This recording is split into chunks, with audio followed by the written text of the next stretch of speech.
हरे कृष्णा प्रभु जी, दंडवत प्रणाम. Mr. Prabhupada and Guru Maharaj. Prabhuji, Okay, done with Pranam. Jai Shri Prabhupada. Prabhuji, you didn't give the assignment last week. I know, it's in my mind, remaining in my mind only. I will, yeah, I will send it and increase 1 week for the completion. Okay, Prabhuji, thank you. Thank you, Mata. Hare Krishna.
We'll begin now. Om Agyantimirandhasya Gyananjana Shalakaya Chakshurunmilitam Yena Tasmai Shri Gurave Namaha Shri Chaitanya Mahaprabhishtam Sthapitam Yena Bhutale Swayam Rupa Kadamahiyam Dadati Swapadantikam Namo Vishnu Padaya Krishna Krishnaya Bhutale Srimate Bhakti Vedanta Swamiti Namini Namaste Saraswati Devi Gauravani Prachari Nirvishesha Shunyavadi Paschatya Deshatarine जय श्री कृष्ण चैतन्य प्रभु नित्यानंद श्री अद्वैत गदाधर श्रीवासादि गौर भक्तवृंद हरे कृष्ण कृष्ण कृष्ण हरे हरे हरे राम राम हरे हरे मुखम करोति वाचालं पंगुं लंघयते गिरिं यत्कृपातमहं वन्दे श्रीगुरुं परमानंद माधवम Shri Chaitanya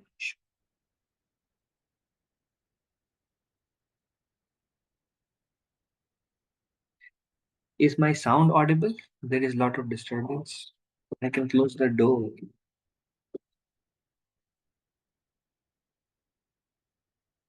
How is my sound?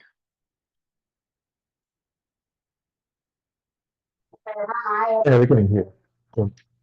Okay. If it becomes unclear, let me know. Then I will close the window because some Sound comes from window also. Okay. Today we are beginning with Sri Isopanishad. What is Isopanishad? The Upanishads are the final conclusions of the Vedas. They are like conclusion of the Vedas, um, the important parts of the Vedas. For example, if there is a book and the conclusion of book is written, say in the last chapter, in the middle, conclusion is written, then that conclusion from those Vedas can be taken and made into a book on its own and becomes an Upanishad. So they are like most important aspects of the Vedas made into separate books. So they are the final conclusion of the Vedas. They are the crown jewels of the Vedas. Like Vedas are very, very vast. So these Upanishads are like crown jewel or like the essence in some way or the other. What does Upanishad means? There are two meanings. Upa means near and Nishidati means bring. Upanishad is that scripture which brings a person closer to the Supreme Lord. So Upanishad means, yeah, one who brings one closer to God. Upa means near. Ni means that this is some meanings. This is another meaning. Upa, ni, shad. So Upa means near, Ni means certainly, and Sad means to either to loosen, to destroy, or attain. So if we use the word loosen, so it becomes loosen one's bondage. So this is one function of Upanishads. When we read them, we will see our attachment to this word kind of becomes shaky. So loosens one's bondage. But then if you take the word sad as destroy, certainly destroy, then Upanishad becomes certainly destroy one's ignorance. Or Upanishad will bring us to real knowledge. And if you take the word shad as attain, then Upanishad means attain helps one. Upanishad will help one to attain liberation. So through these three words of what shad means. This can be other three meanings. Upanishad also means to sit close, sit close to a spiritual master and listen, or to bring us closer to Krishna, or um, various meanings. Then Upanishad is also called Brahma Vidya or Rahasya Vidya or secret. Rahasya means secret. Rahasya Vidya means secret knowledge. And why Upanishad secret knowledge? Imparted by a guru to a disciple. It is secret because we will see it's very convoluted Upanishads, very hard to understand. But we can understand only when this knowledge is explained through Guru Parampara. Like through the medium of Srila Prabhupada, we are trying to understand this Upanishad. So that's why it's called Rahasya Vidya.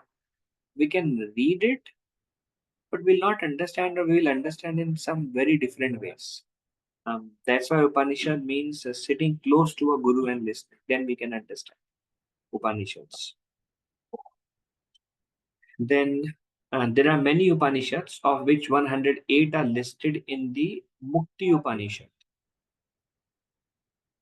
Mukti Upanishad lists 108 main ones. Among them, the 11 prominent are Isha Upanishad, Kena Upanishad, Katha Upanishad, Prashna Upanishad, Mundak Upanishad, Mandukya Upanishad, Taittiriya, Taittiriya Upanishad, Aitareya Upanishad, Chandogya Upanishad, Brihadaranyaka Upanishad, Shvetashvatara Upanishad. Actually, all of these Upanishads are quoted by Srila Prabhupada at various places in his purports. Acharyas like Shankaracharya, Madhvacharya, Baldev Vidyabhushan, and others, they have actually written commentaries on some of these various Upanishads. Isopanishad is considered one of the major. Actually, Srila Prabhupada gave us only one Upanishad. Although after that, Jayavit Maharaj wrote a commentary on Kathopanishad in one of the Brahmotsav, I think, or some other time. He did a seminar on Kathopanishad, not Brahmotsav, but he came once, he did a seminar, Kathopanishad. It's the conversation between Nishiketa and I think Yamaraj, and Brahma also comes there. That's Kathopanishad. Um, yeah, these are all um, very great knowledge is there in these Upanishads. Um, Ishopanishad, where is it taken from? It is the last chapter of Shukla Yajurved. So Yajurved has many sections. In the Shukla Yajurved, the conclusion of that section, in the last chapter, that chapter is taken and that chapter becomes Ishopanishad. And between whom the conversation is there? Ishopanishad is Swayambhuva Manu. Swayambhuva Manu is pure devotee of Krishna. He is praising Lord Yagya. Yagya is like one of the incarnation of Lord, and he is glorifying the Lord. He praised Lord Yagya, and some of those conversations is actually Ishopanishad. Ishopanishad is actually 18 verses, and the speaker is Swambhuva Manu. When Manu, this is a background that when Manu retired from family life, Manu was great personality. His wife was Sataru. Um, they had a daughter Devahuti, and uh, his son was Uttanapad Maharaj, whose son was Dhruva Maharaj. So we see the lineage of Swambhuva. When he gave the kingdom to Uttanapad Maharaj for ruling. Afterwards, Swambhuva Manu has another son, Maharaj Priyavrata. When Uttanapad Maharaj dynasty was over, then Maharaj Priyavrata became the king. So when Swambhuva Manu handed over the kingdom, because he was the ruler of earthly planet, so when he gave over the kingdom to Maharaj Uttanapad, that time he retired from family life. And he was performing austerities in the forest. And chanting the Ishopanishad mantras. These mantras are like he was chanting them. Fierce Rakshasas approached him, desiring to eat him. Lord Yagya then killed the Rakshasas and saved Manu. He was offering prayers to Yagya, who was the incarnation of Vishnu. And that time, some Rakshasas approached him to eat him. Then the Lord protected Swambhuva Manu. This is when he was chanting Ishopanishad mantra. So some background of where it's coming from, 18 verses, what Upanishad means, some of the name of the major Upanishads, um, between whom this conversation is taking place. Um, Something about the Vedas. The word Veda actually Prabhupada defines the word Ved means to know. Veda is a sound incarnation of Supreme Lord. They are not Vedas are not written by anybody. I mean, Vyasadeva scripted it, but before that, Yajurved already existed. Vyasadeva, knowing that in this age of Kali, it will be very hard to grasp such huge. So he divided it into four. So it becomes, and then one person cannot actually become a teacher of the Vedas because they were huge. And the life of people were becoming shorter. At the end of Dwapar Yuga, the life was around 125 years. And that's why Krishna also stayed only a short time, 125 years. When Lord Ram came, because it was toward the middle to end of Treta Yuga, after middle of Treta Yuga, although beginning of Treta Yuga, Treta Yuga, average life is 10,000 years. So Lord Ram stayed for around that time um, on the planet. And Lord Krishna came at the end of Dwapar Yuga, so he stayed only for 125 years. Vyasadeva, knowing that how short the life will become, um, so he divided one Vedas into four, and he appointed different sages to become in charge of each of the four Vedas. So that way, those sages will take responsibility to propagate the teachings of that Veda. So the idea was one person cannot become a teacher of all the Vedas because such a short life, nobody can read them. So that's why he divided for Kali Yuga. Um, but the original knowledge is actually coming from the Supreme Lord. It is also described as the breathing from the flute of Krishna that comes. So Veda is a sound incarnation of Supreme Lord. Veda comes from the verbal root with, which means to know or to be aware. Thus, Veda means knowledge, basically, presented in the form of sound. Or Sanskrit versus sung in meter. Naturally, all the Vedas are mantras. Um, many devotees, many Brahmins, South Indian Brahmins, you see reciting Vedas. And we recite one verse. Om Tad Vishnoho Yat Paramam Padakam Sada Pashyanti Surayaha. So this particular verse we recite after doing Achaman before we go to the altar.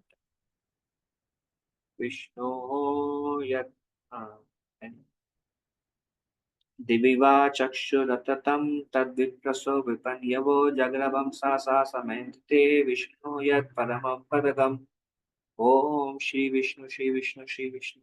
So in a way, all these mantras are sung in a particular meter. And each verse is called a mantra, and a collection of mantra is called a shukta, and a collection of shukta is called samhita. There are many samhitas. No? So samhitas are basically many mantras together becomes a samhita. They are aparushya. Parush means human. Aparushya means not by any mortal being. Vedas are not compiled by any mortal beings. In fact, in Bhagavad Gita also Lord Krishna says, the Vedas comes from the Supreme Lord. In third chapter, Krishna says, Vedic knowledge is perfect. Naturally, everything comes from Krishna is perfect and complete. So in that way, Vedic knowledge is also perfect and complete. And it comes from Lord Krishna. They are called Shruti. It has two meanings. The Vedas are learned from authoritative sources through oral reception. So they are called Shruti. That's one meaning. Shruti means Vedas, the Vedic knowledge is understood through hearing. Also, it means it is passed down through hearing. And we also see that in previous ages, the Vedic knowledge was passed from guru to disciple. Then disciple will become the guru and to disciple, and in this way, through disciplic succession, knowledge was passed. Later on, when Vyasadeva saw that the age is going to frail, like Srimad Bhagavatam says, Vyasadeva saw the Kali Yuga and saw the effects of Kali Yuga. So Vyasadeva could see that people will be short-lived and their memory will become very small, or memory will become very kind of dull in a way, cannot remember anything. Then how the Vedic knowledge will be transmitted?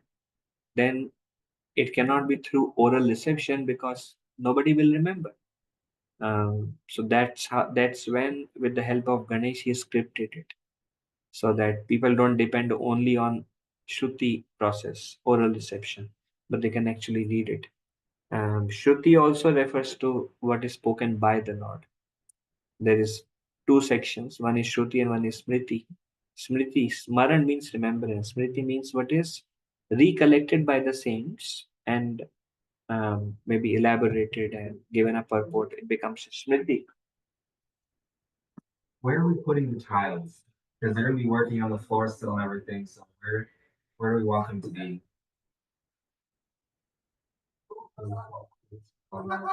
He's coming tomorrow, right? Sing. Okay, we'll just move him tomorrow. Yeah, never mind. Because I can move them. I work at 12, so I can move. So all right, don't worry about it.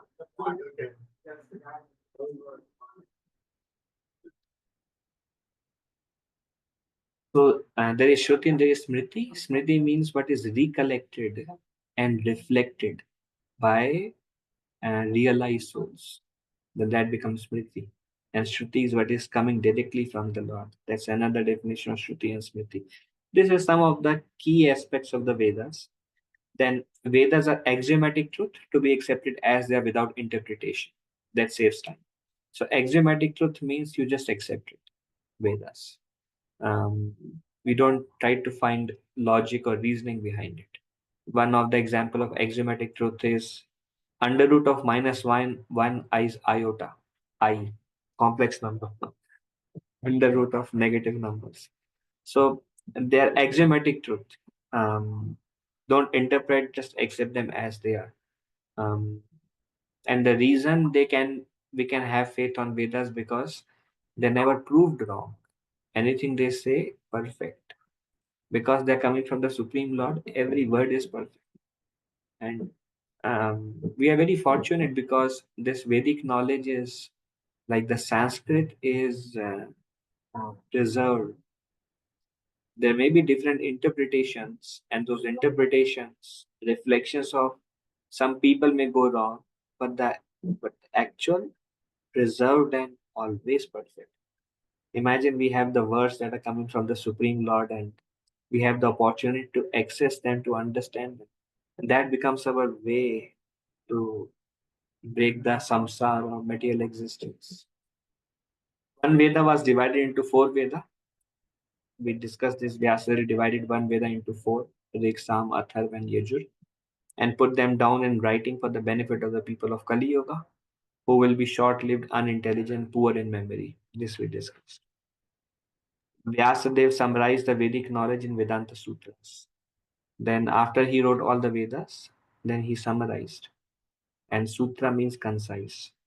Um, so Veda Anta, Anta means summary at the end. Summary of Veda is Vedanta, and because they are written in very small, complex words, it's called sutras. So it becomes Vedanta Sutra. Then Vyasadeva himself elaborated Vedanta Sutra and the commentary of Vedanta Sutra, Srimad Bhagavatam. Vyasadeva himself wrote the Srimad Bhagavatam, explaining the Vedanta Sutra because he was dissatisfied. So this is like Vyasadeva wrote all the four Vedas, Mahabharata, Upanishads, Vedanta. He wrote everything. He for the benefit, actually, for the benefit of Kali Yuga. People will be short-lived, poor in memory, and how will they be benefited? So he wrote everything, but still he was not satisfied. Imagine writing the Vedas and um, Vedanta Sutra, Upanishad. Still he was not satisfied. Mahabharata, and as he was reflecting, then his guru, Narad Muni, came, and um, Narad Muni found the fallacy in Vyasadeva writing, that there is no sufficient, there is no pure glorification, sufficient glorification, or only glorification of the Supreme Lord. Something that is only deals with the Supreme Lord and his pure devotees, and that has no other subject matter. Um, Everything is absolutely pure. Then Vyasadeva wrote that Bhagavad. So that shows that Krishna also does not encourage us to read Vedas actually. But because we're reading Upanishads, it's good to see where the Upanishads are coming from the Vedas, and what is a Veda. So some summary is actually good to understand them. Then there are two systems of acquiring knowledge. There is Aroha Pantha and Avaroha Pantha.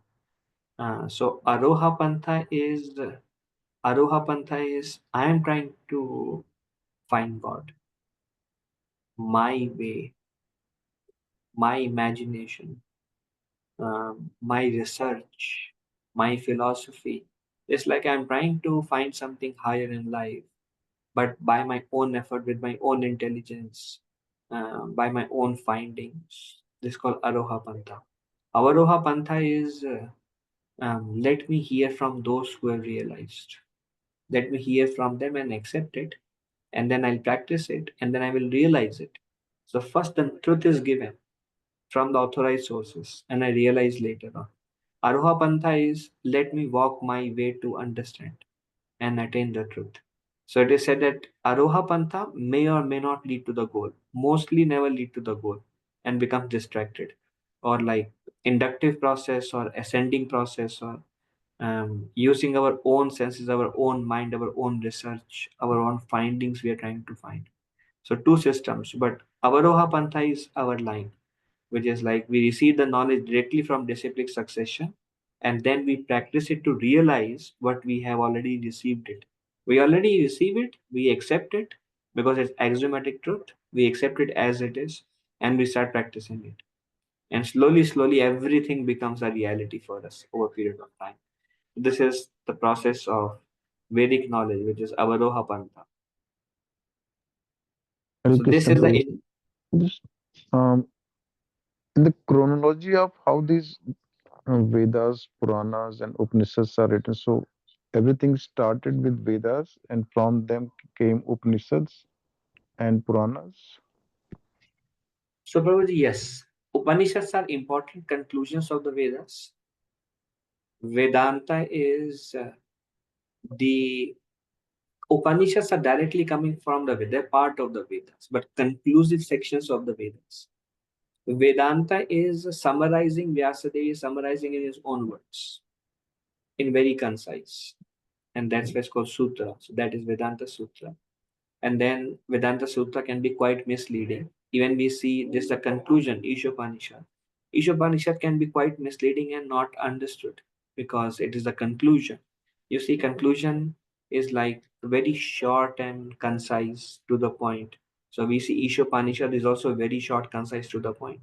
We see only 18 verses, small 18 verses. Vedanta Sutra is way more concise than Upanishads also. Becomes so concise that nobody can understand and people give their own interpretations. And that's why Vyasadeva wrote his own commentary and that becomes a Bhagavad Purana. Puranas are basically um, like um, uh, certain sections elaborated by, like for example, Vedas will not contain the example of Prahlad Maharaj, Dhruv Maharaj, Ambarish Maharaj, Gajendra, Bhishma Pitama, Kunti Devi. Those won't come in Vedas. Vedas are spoken by the Lord, pure philosophy. Just like in Bhagavad Gita, no examples, no stories, pure philosophy. Likewise, Vedas are mentioned. But then Puranas are people who practiced. But Vedas deal with the three modes also. In fact, Lord Krishna says Vedas mainly deal. When he says mainly, there is a transcendental section of the Vedas also, which deals with only, like Narayan Upanishad is there. We were discussing the other day. Narayan Upanishad speaks about how everything comes from Lord Narayan, Lord Vishnu. We were discussing the other day. It comes in Isopanishad only. So some sections are there, but mainly there are three modes. So Vedas deal with all different subjects: mode of goodness, mode of ignorance, mode of passion. Um, Worship of Indra is also mentioned in Vedas. It's actually mode of passion. So based on certain sections, there are examples of people who worship Indra, people who worship this devata, that devata, and what happened, what did they ask for. So the stories of people practicing that, Puranas have those stories. So that's why based on which section is elaborated on which stories, the Puranas become either in mode of ignorance, passion, goodness, or the Puranas that deal with only pure devotees of the Lord, that becomes Bhagavad. That's why it's transcendent. Basically, yeah, reflection and adding the stories, So clarifying. Vedas like are Bhagavad Gita, which have instructions, and then there is more elaboration in Puranas. Is that correct understanding? Yeah, elaboration by live examples of people who practiced it. And everything is being written by Vyasdev under the guidance of Narad Muni. Yeah, all the Puranas.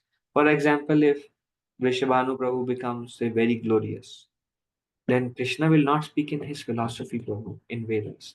But Vyasadeva may write. Like it is said, Vyasadeva will write about um, Prabhupada, how we spread the message. So Vedas are philosophy, but then Bhagavad may contain Srila Prabhupada because it's like purely following Lord Krishna's teachings.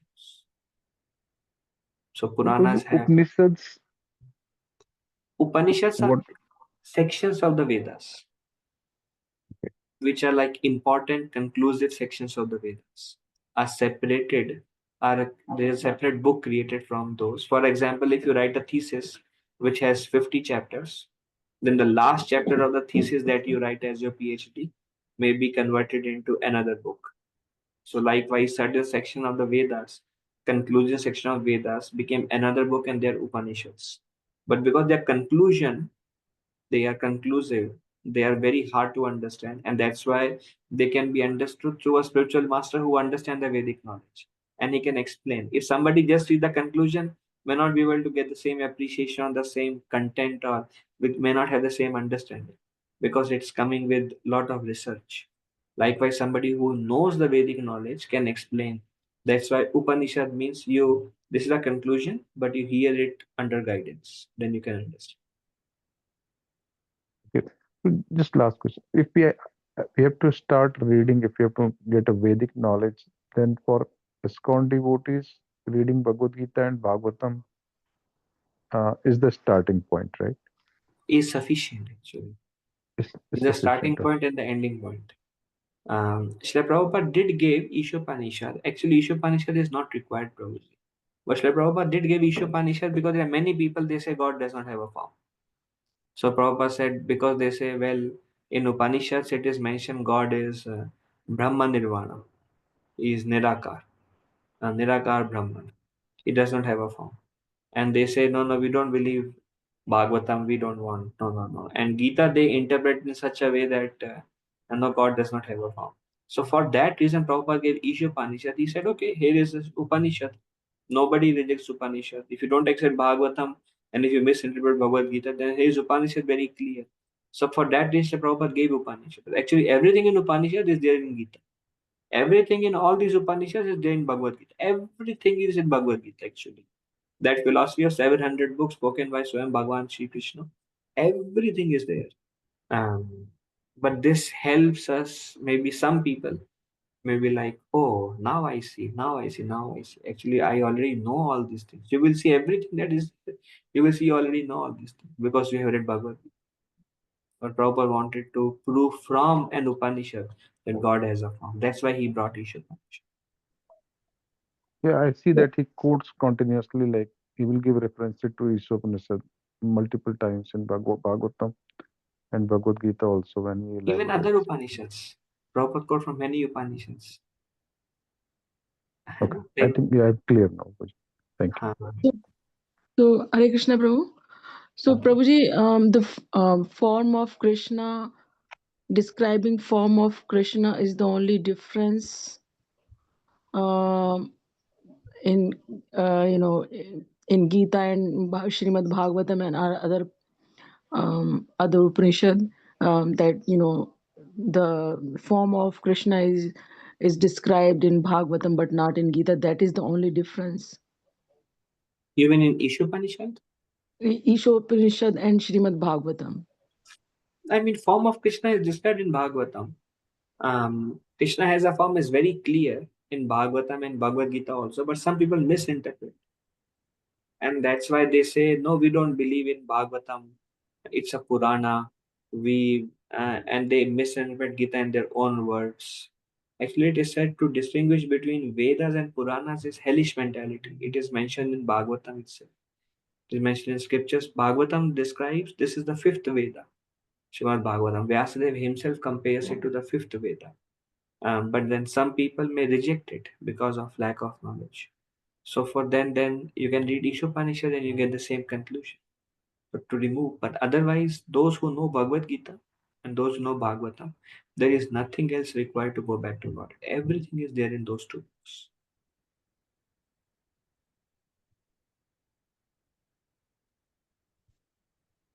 Is it clear? Yes, Prabhuji. Yes, Prabhuji. Thank you. Thank you. Krishna himself says no need to go to the Vedas and Upanishads and no other books. This is self-sufficient, Krishna says. But then just to help a common people who have a lot of faith in Upanishads say here is the same thing, sir. That was the purpose, yeah. But it is very nice. I mean, anything we discuss about spiritual knowledge is enlivening, just nature of this knowledge. Okay, anything else anybody has? Prabhuji, I just wanted to know, you were mentioning Yagya Prabhu. Yagya is the Incarnation of Lord Vishnu. Is this Yagya the same as Agnihotram or something else? No, Yagya is a 400 form of Vishnu. Okay. He, like Lord Vishnu has many types of Lord Vishnus are there. And there are unlimited Vaikuntha planets, no? So many Vaikuntha planets. So one of them is Lord Yagya. We know Narsingha Dev. He's also Vishnu form. No? We know like there are so many Keshava, Narayana, Madhava, Hari. These are all different forms of Vishnu. Yes, Prabhuji. One of them is Yagya. Yeah. Okay. Yeah. Thanks. Thank you. Anything else? Okay, that was the short introduction.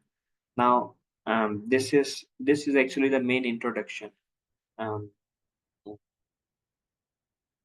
Om Purnamadaha Purnamidam Purnat Purnam Udachyate Purnasya Purnamadaya Purnam Eva Vashishyate.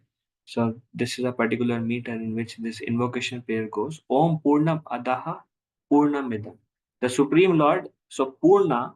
See, you see how many times Purnam Purnam Purnam. Every line comes.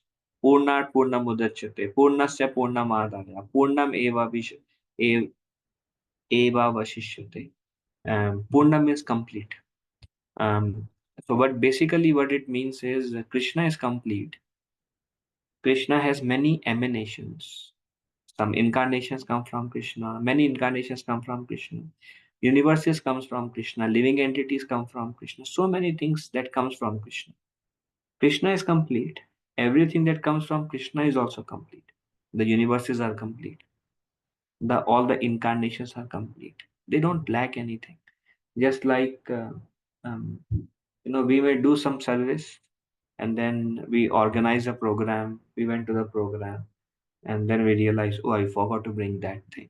Oh no, I forgot the mic system only. I forgot to bring the plate of the prasada mic. I forgot to carry that.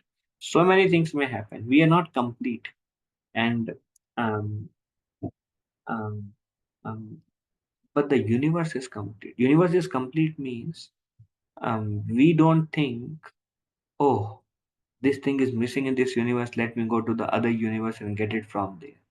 So we don't think like that. Universe also comes from the Lord. Complete. All the necessities are there within this universe. Lord's creation is complete. Lord's incarnation is complete. All the incarnations self-sufficient. They are like full of opulences. All the incarnations. So Krishna is complete. Om Purnamadaha. He is complete. Um, uh, and everything that comes from his is also complete. And although everything that comes from his is complete, what remains is also complete. Like from Krishna comes Narayan. So it does not mean that Krishna comes Narayan, so Krishna is gone. Now from Krishna comes Narayan, and now Krishna is Narayan lacking in him and he becomes weak. Not like that. From Krishna, unlimited incarnations may emanate, and Krishna still remains the full originally. So Krishna is like, yeah, he can create whatever and he remains the same. Something like that. Some the Brahmavadis or Mayavadis, they say, yeah, God is there, but then God uh, is entered into the heart of all living entities and he entered into all the atoms. So now because he dispersed, so now he is not there, only Brahman, only his effulgence remained and he entered into everywhere. So it's not like something comes from God and God is depleted of anything. It is not the case. Um, Yeah. So the Supreme Lord Krishna is perfect and complete, and this word is also complete. Krishna is complete, and this word is also complete because it has emanated from the complete word. Because this word has emanated from Krishna, this word is complete. He is also complete. Although many complete units emanate from him. What are the complete units? Jiva is also complete. Um, um, the universe is complete. All the incarnations are complete. So these are all different units. All the many complete units emanate from him. Purnam eva vashishyate. He still remains the complete balance. Still Krishna remains. So Krishna, unlimited energies, shaktiyas, unlimited things may emanate. He is still Purna Shaktiman. Absolute. So how it is described in mathematical terms is 1 minus 1 is equal to 1. How is 1 minus 1 is equal to 1? From one Krishna comes maybe another Krishna. Krishna can expand. 1 minus 1. From Krishna comes another Krishna. But still, what remains is complete. One only. 1 minus 100 is also 1. From one Krishna comes 100 incarnations. Still, what remains is full 1. Or 1 minus infinite. unlimited emanations, universes, living entities. 1 minus infinite is also 1. And then 1 plus 1 is also 1. How 1 plus 1 is 1? Krishna danced with all the gopis, or Krishna, when he would go to his court in Dwarka, he would come out together from, Krishna has 16,108 palaces with 16,108 queens. Krishna expanded and went in each of the palace. And every queen was thinking, oh, Krishna left all other queens and Krishna is with me. And then in the morning, Krishna would come out from all the palaces at once, become one, and then go to the court, Sudama court. His name of his court was Sudama. So 1 plus infinite is also 1. 1 plus 1 is also 1. 1 minus 1 is 1. 1 minus infinity is also 1. So God is complete. This is invocation prayer. Any thoughts, questions on this? So Prabhuji, When do we when say, Prabhuji? go ahead, please.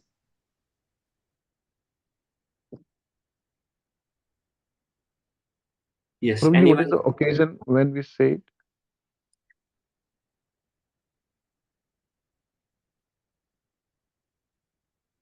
When we say what? When do we recite these prayers? Well, no need to recite. I mean, it's always nice to recite. We basically quote them to especially impersonalists that, hey, God is complete and everything may come from him, he still remains the complete. This is Isopanishad. So for giving conviction, faith, preaching purposes, we can use, but not necessary. Otherwise, these Vedic vibrations are always full of divine potency, and we can drive and recite. But there is no, yeah, it's not like we need to remember them to recite on a particular occasion. Not necessary. And it's part of any specific chapter and verse in this poem? This, Yeah, this is in the invocation, introduction. oh, okay. Ishopanishad has an invocation, like we are invoking the Ishopanishad, and then the 18 verses begin. So total 19 in that. There's the Okay, got invocation. Yes, Rajni Mataji. Yes, Prabhuji. So Prabhuji, in our Bharatiya temple, at the time of Agnihotram and Purna, when the Purna Ahuti comes, the priest chant this verse, Prabhuji, the Purna verse. Yeah, yeah, yeah. This is very famous verse Yes, during 5 Prabhuji. seconds. Yeah. So another question is, Prabhuji, that I know that gopis and the parents of Krishna, like Nand Maharaj and Yashoda Maiya and Radha, they all know that Krishna is a supreme personality. But what about in the Dwarka when there were like 16,000 queens and Krishna was living with all of them, and everybody knows that there are multiple forms of Krishna here? Would they also know that Krishna is supreme personality and he can do that? Yeah, they are aware. Not all of them though. In one of the prayer, when in one of the conversation between Uddhav and Vidura, when he was insulted by Duryodhan, he went on a pilgrimage. Vidura was not participating in Mahabharat war. He went on place of pilgrimage. He went on the bank of Yamuna. He went to Vrindavan during his pilgrimage. After many places, he walked to Vrindavan also. On the bank of Yamuna, he met Uddhav. And Uddhav said that time, one of the things Uddhav said, how unfortunate were the residents of Dwarka, not all of them, but some of them, that they thought of Krishna only as a powerful demigod. So it's not that nobody knows, many knows, the queens knows.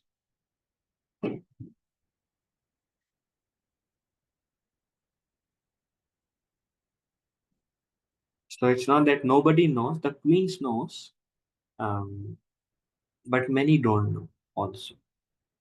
But one thing which is mentioned is some of them know, but their love is so high that they don't consider Krishna as, like, that love. For example, Your son or your daughter may be very, very successful and everybody see them with awe and reverence, but for you, it's still your son and daughter. Likewise, or your husband or somebody's wife may be very successful, but for other, it's just like, hey, what did you cook today?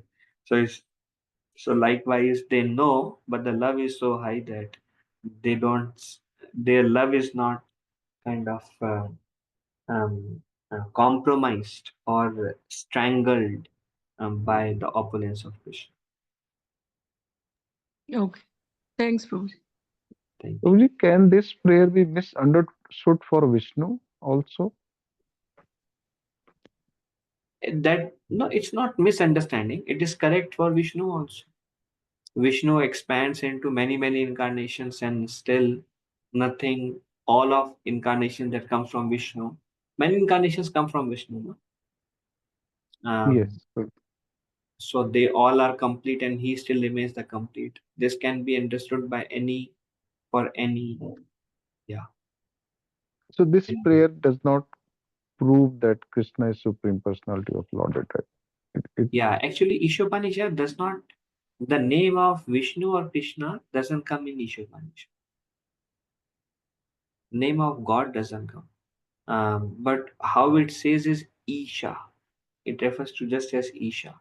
That his qualities are described, uh, his greatness is described, the devotees praying to him is described, but who he is not described. Though. But it is described that he has a form. That is described. He has a face. That is clearly mentioned. He has a face. So, Prabhuji, he is Isha. Means what, Prabhuji? Isha means? Isha means God. Okay. Yeah. You are very Just, curious to know that meaning of that name. Huh? yes, Prabhuji. What else? Hare Yeah, Krishna. this can be very confusing. Like we are reciting something or reading something without knowing for whom. Means for both impersonalist and personalist, it can hold true. But then if you see, if you see Prabhuji, Swayambhuva Manu is praising to Lord Yagya, who is Vishnu. So it's clear that it's a prayer offered by a devotee to the Lord. But somebody who doesn't have that background and just read Ishopanishad, then they will be confused. Yes, which okay. I think this is you said this is not clarifying between whether he has a personal form or he's just a Brahman. Yeah, but some of the verses say, "Oh my Lord," so that's clearly at the end we will see, "Oh my Lord, please remember what I have done for you, please." So in this way, so it's clearly a prayer, but because it's like a section taken, like for example, conversation between two people is going on in a whole book, and we just take a part of conversation, then their names are not coming. So likewise, the name doesn't come in these 18 verses. It's like, something taken from a big thing and made into Yes.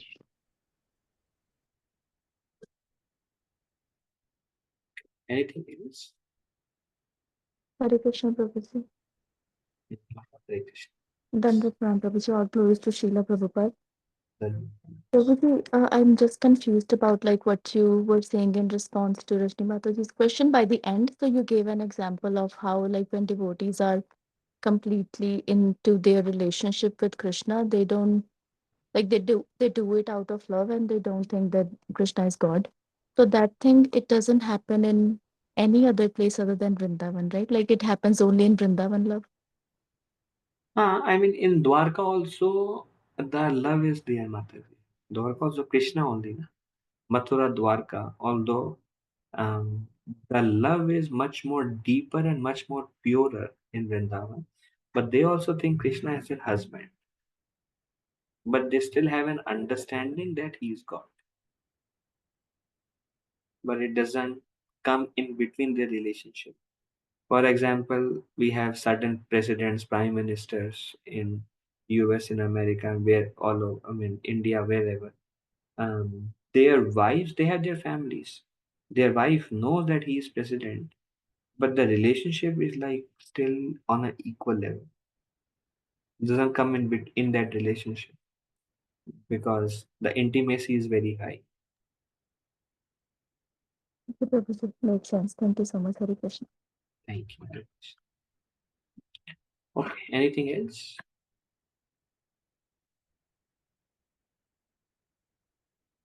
Okay. So, Lord Krishna, perfect and complete whole, he is described as Avatari in Srimad Bhagavatam. Avatari means one who takes many incarnations. This is from the purports now. Prabhupada says many complete, innumerable, perfect and complete universes comes out, various incarnations comes out, various living entities comes out. They're all in themselves a complete unit. Um, then the question may be, why do we experience incompleteness? If Jiva is also an emanation of the Lord, everything that emanates from Lord is complete. We also emanate, and then we feel incompleteness, although we are complete unit. How is that? So Prabhupada answers that. Prabhupada says all form of incompleteness are experienced due to incomplete knowledge of the complete whole. Why we are incomplete? Because we don't have complete knowledge of the complete. But when we have the complete knowledge of the complete, then we become complete. By nature, we are complete. But because we are cut off, we are complete. Um, um, because there is a barrier, and that's why the example Prabhupada gave is body and hand example. The hand is a complete unit only as long as it is attached to the complete body. When the hand is severed from the body, it cannot function like a hand. The hand can do a lot of things, but when the hand is cut off, then the hand is helpless. Likewise, when we forget Krishna and have a different identification, then we become unstable. But then when we are connected with Krishna, then we feel complete inside, feel right, feel satisfied, content. Uh, so, dovetailing, all social, political, communal, or international activities remain incomplete until they are dovetailed toward the complete whole.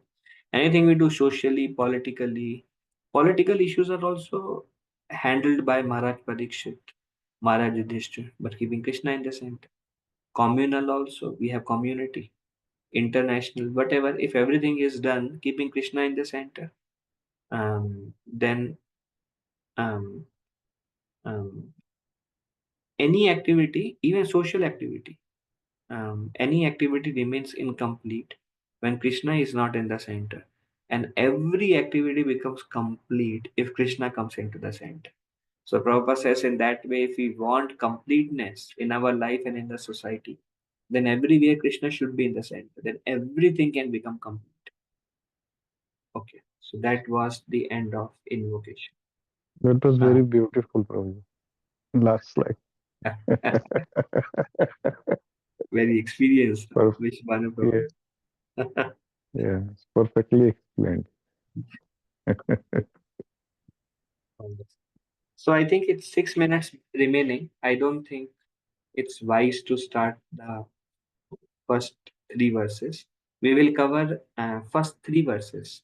We may do it tomorrow. We may not. We may not do it tomorrow because thing is there are many things happening, and that's why it's becoming a little bit tight to do 2 days a week. But we will see. Um, if not, I will text. If not, then we will do the three verses next Tuesday. Abhijit, tomorrow we have 6 to 8 that exam, right? Preparation. Yeah.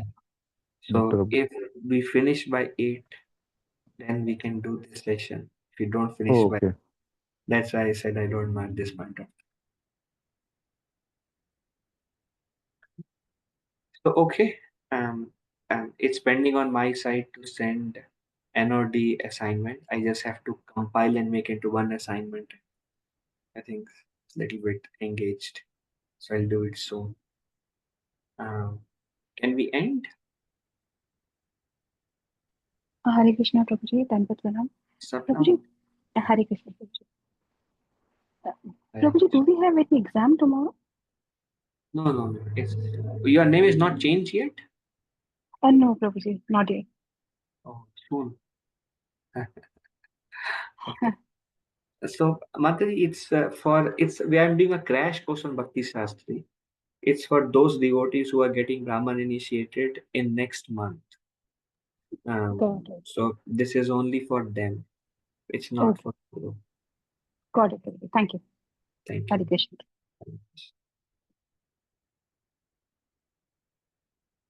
Okay. Anything else? Prabhuji, do you upload slides anywhere? I will put it on the group. Okay, Thank you, Siddharth. thank you. Anything else? Prabhuji, like if we are having conversation uh, with someone, and I have not read Vedas, um, and let's say somebody comes with the knowledge of Vedas, and You can still answer and understand and explain just on basis of Bhagavad Gita. Prabhu. Bhagavad Gita is like Mahabharata, Prabhu. Everything, every piece of knowledge is there in Bhagavad Gita. They may quote the verse. We may not understand the verse. Then we say, Prabhu, can you explain that? Yeah, this is glorification. Whom are they glorifying, Prabhu? They are glorifying Indra. Oh, Prabhu, okay, that's fine. We worship the direct Supreme Lord Himself. This. Anything they can bring, and if you are clear with philosophy of Bhagavad Gita, you can understand anything and you can explain anything because everything that comes from Bhagwan is complete, and Bhagavad Gita is also complete because came from Bhagavan. This is what invocation is. Complete Prabhuji. so Prabhuji, like last week's Saturday when we were doing this Isopanishad question answer, I think one question was explaining from Brahma Samhita and so many places that Krishna is the Supreme Lord, right? As a Ah, ISKCON devotee, we should have very clear understanding what to quote and how to prove that. yeah, yes, I agree with So you. in Isopanishad, it will also give those references.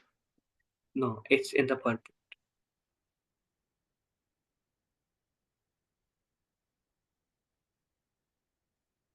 So like when we were discussing, right? So there was a question, right, to Yes. prove that. So, but we are saying in Isopanishad that proving who is God is not there. So, what was the context of that question? Oh, Uh, yeah. So one of the purport Prabhupada says how worshipping God is perfect. How worshipping Krishna is perfect. So Prabhupada quotes in the purport, Prabhupada quote from Narayan Upanishad. He quotes from um, um, one of the Veda. He quotes from various scriptures. He quotes from Bhagavad Gita, 2 verses. Then one other Upanishad. So in that way, Prabhupada is quoting from various scriptures showing how worshipping Krishna is perfect. From Samhita Prabhupada quotes, Brahma Samhita Prabhupada quotes. So that section is like from Shastra. But whatever Prabhupada is speaking is actually quoting other scriptures. So that's where the question okay, was. he's proving with additional sources basically. Bhagavad Gita Yeah. is sufficient in itself, but he's also proving from other sources. So that, okay, Bhagavad Gita, maybe not. All right, here it says, here it says, here it says, here it says. So then people cannot refute so many references when we are speaking. That was the purpose. I think I need to get my brain around it. Yeah. Slowly. These are detailed. So we will see more details here in Yes, this. thank you. Prabhuji, one small question if you have 1 minute left. Yes. So the Vedas, they came much before the Upanishads, right? Okay. Or right? So the question, my question is, so in the Vedas, do they refer to complete form of Krishna as Bhagwan, or they refer to his impartial incarnation as the Brahman or Paramatma? Like when Yeah. they refer to him in Vedas in different places. Yeah. So in Vedas, there is one of the section of Vedas. It is called Mhm. Narayan Upanishad. There it mentions Krishna, the son of Devaki, is a supreme lord. It says, and then Narayan Upanishad 1. We were discussing this last week. And Narayan Upanishad 1, first verse, it says, when nothing was there, Narayan was there. From Narayan came Brahma, from Narayan came Rudra, 11 Rudras. From Narayan came 8 Vasus. From Narayan came um, um, 12 Adityas, Dwadasha Aditya. So in this way, when from Narayan came everything, and um, um, out of fear of Narayan, the air moves and everything, like it's clearly mentioned that nothing is there, everything comes from Narayan. So Right. scriptures Uh, describe personal form. but Narayan Upanishad is one Upanishad, right? I'm saying like the out of the four Vedas that we have, Rig Ved, Yajur and those other two, in that, do they refer to him as Bhagwan or a Yeah, Brahman, which yeah. is Bhagavan is the verse I quoted now is from Rig Ved. okay? Om Tad Vishnu Yat Paramam Padakam. Om Tad Vishnu Yat Paramam Padakam. I see. He is one supreme. This is from Rig Veda. Very clear. Okay. Even Narayan Upanishad, these Upanishad also part of the Vedas, Prabhuji. I All see. the Upanishad part of the Vedas. So it's clearly mentioned, their names are mentioned, they are referred, but it's sporadic. Here it's mentioned, and then Brahman is also mentioned, because everything about God is mentioned. I see. Everything is so sporadic. So that's why Lord Krishna says mainly deal with the three modes, because the music theory is also there, medical science is also there, Indra worship is also there, and Right. elaborate. It is said maybe 80 to 90% of Rig Veda is Indra worship, so it's mode of passion only. So that's I why see. Krishna says you will be lost. One place is here and there, and you will be lost. So Krishna says, don't worry about them. Right. Prabhuji, one quick.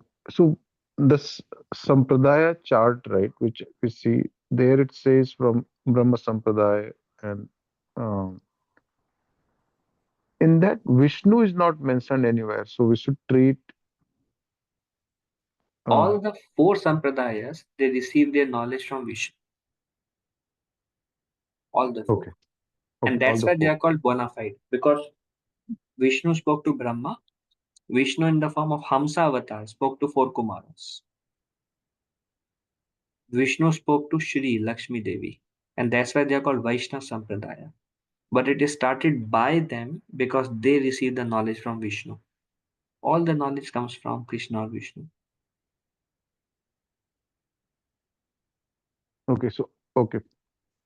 So in disciplic succession, is it like Krishna and Vishnu, and then we are Brahma Sampradaya, or From directly from from Krishna Krishna to comes Krishna to Brahma, Brahma Brahma, right? to So Narada. Vishnu is not mentioned anywhere in that flow chart. You mean Krishna to Brahma like that? Yes, directly Krishna to Brahma is there. Yeah, because so there is knowledge spoken by Brahma also, by Vishnu to Brahma also, and knowledge is spoken by Krishna to Brahma also. They are different Brahmas. Okay, I think we can discuss that offline.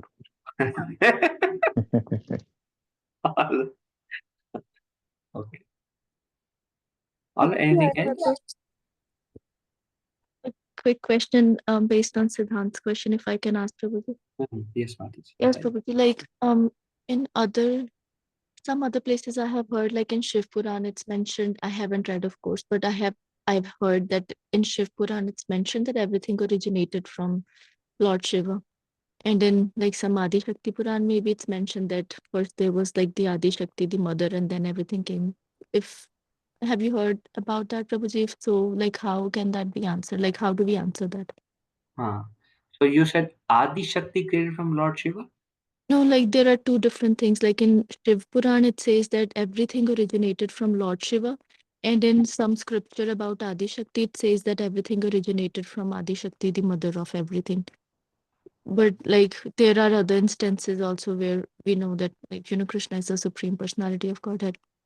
So how do Yeah. we compare and how do we like answer? Because like Shiv Bhaktas, they'll be like that Shiv Puran says Yes. that, and Yeah, I understand. Well, Mother, two answers to this. Bhaktivinoda Thakur gives one answer, and he says, um, like Shiv Puran is in mode of ignorance, Devi Puran also mode of ignorance, Brahma Puran mode of goodness, mode of passion.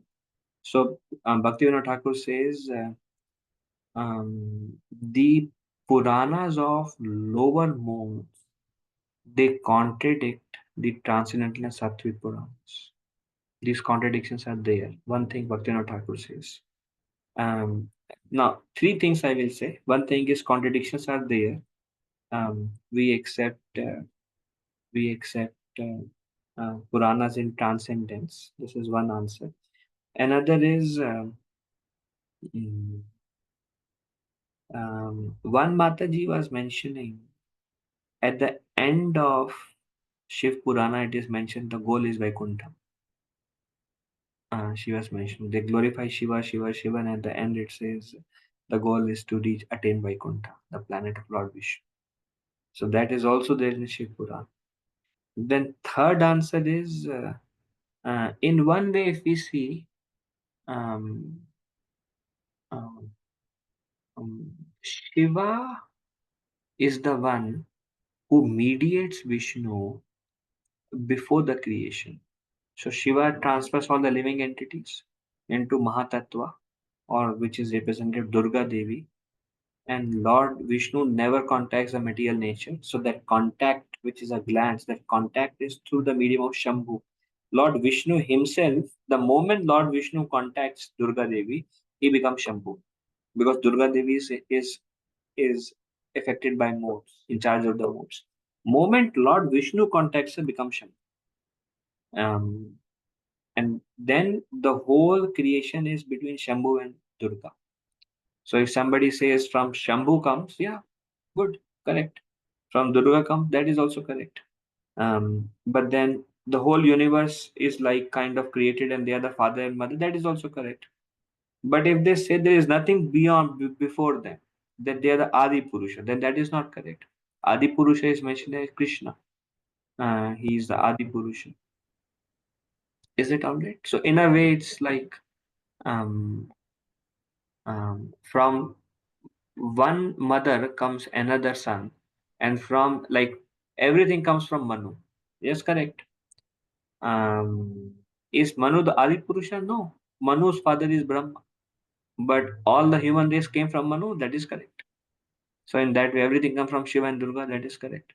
But then they have a source also. But there is a contradictions also. These are few thoughts, Mataji. Okay, Prabhuji, I did understand the first and the second point. Third point I have heard in partiality, but like can you just like explain in one or two sentences maybe like how did you say that when like Shambhu Tattva is needed for creation, like what is the relationship there between Vishnu and Lord Shiva? Well, Vishnu never contacts the material mood because Vishnu is transcendent. So he never contacts mode of goodness, passion, ignorance. But then Vishnu, Bhagavatam says Vishnu has a desire that the living entity be given a chance to go back to God. And they are forgotten, they are in ignorance. So Vishnu want to give them a chance. So he transfers the living entity to material nature. In the womb of Mother Durga. She is a representative of this called Devi Dham. This whole universe is Devi Dham actually. Brahma Samhita also describes above Devi Dham is Mahesh Dham, above Mahesh Dham is Vaikuntha Dham, Hari Dham, and above Hari Dham is Goloka Dham. Lord Brahma says that. So in this Devi Dham, Lord Vishnu transfers the living entity to Devi Dham, but he can never contact Durga because Durga is contaminated by, like, touched by moods. Vishnu never contacts. He is always transcendent beyond the three gunas. Shuddha Sattva, Vishuddha Sattva. So what contacts that glance is Shambhu. The moment he comes in contact with Durga, he becomes Shambhu. So then Shambhu is described as he is Vishnu and he is not Vishnu. That's why he's in the middle. He's not a Jiva Tattva.